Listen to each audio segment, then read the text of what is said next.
Good morning. Welcome to day one of Advent 2020. Our theme for today is hope. And I've chosen Jeremiah 29:11 to read to us for our theme. It says, I know the plans I have for you, declares the Lord, plans to prosper you and not to harm you, plans to give you hope and a future. This is the verse that I've clung to a lot this year, and I'm sure many of you have as well. It seems sometimes that good hope and that good future is quite far away, but we have to remember that God is always with us no matter what we're going through. There's been so much chaos and tragedy, but don't ever forget that God never leaves us, not for a second. And in the midst of all the craziness that's going on around us, no matter what else happens, God is right there. He's holding us, He's guiding us through the hardest of circumstances, and He keeps us going. When Jeremiah 29:11 was written, the Israelites were in exile in Babylon. Pretty bad situation for them. They were taken from their homes. I'm sure they were with their family, but not in a good situation in a foreign country with foreign leaders. And God was reassuring them through Jeremiah that He had a plan for them. That even though they might not have felt like God was with them and He was protecting them through that time, He had a plan. And that plan was to bring them to the other side of their exile better than they were when they went in. And a lot of us feel like we're in exile right now. There's a lot going on where we can't go to church and worship and fellowship the way we like. We're afraid to go out and eat or just go out shopping with our family and our friends. A lot of people are in the hospital alone. Can't have visitors and can't have people come in and love on them and let them know it's going to be all right. A lot of people are in quarantine because they have COVID. I'm on day 14, so I'll be free on Monday. We were unable to celebrate Thanksgiving the way we're used to with all of our loved ones around us, and we're not even sure how Christmas is going to look this year with everything that's happening. A lot of people are working from home because they can't go to their offices. So in some form or another, we're all in some sort of exile this year, and God is with us in that exile. Whatever we're experiencing and whatever's going on in our life, God is with us, and He will bring us through it. That doesn't mean that we won't have fear, or we won't have pain, but does mean that during all of our fear and all of our pain, we can bear it because God is with us, and His hope is what's moving us forward to that perfect plan He has for us. The world defines hope as wishful thinking. And the strength in that hope is the strength from the person making the wish or having the desire. But the Bible defines hope as the confident expectation of what God has promised, and the strength in that hope is God's faithfulness, not people. Do you see the difference?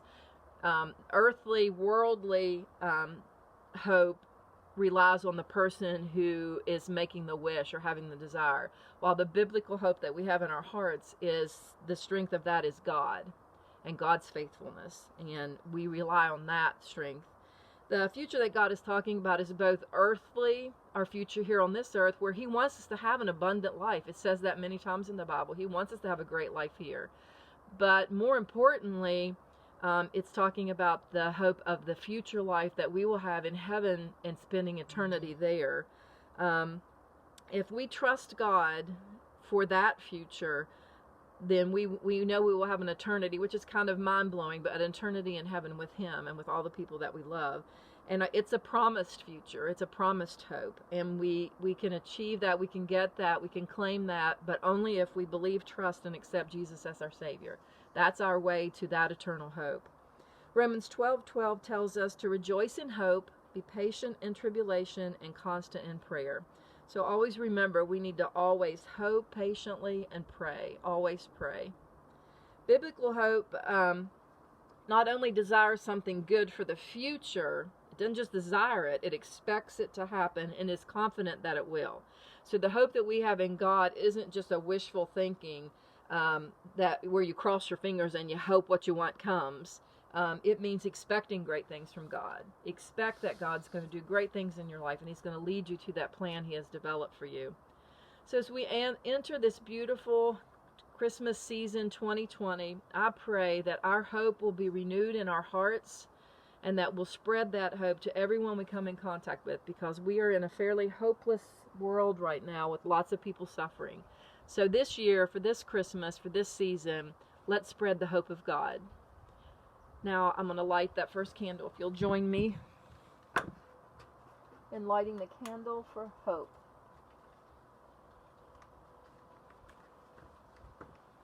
Now, I'm going to play a song for you. It's called Come Thou Long Expected Jesus.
Merry Christmas, everyone. Hope you have a great holiday start to your holiday season, and we will see you all next week, hopefully at church. If not, I will talk to you electronically. Love you guys. Bye.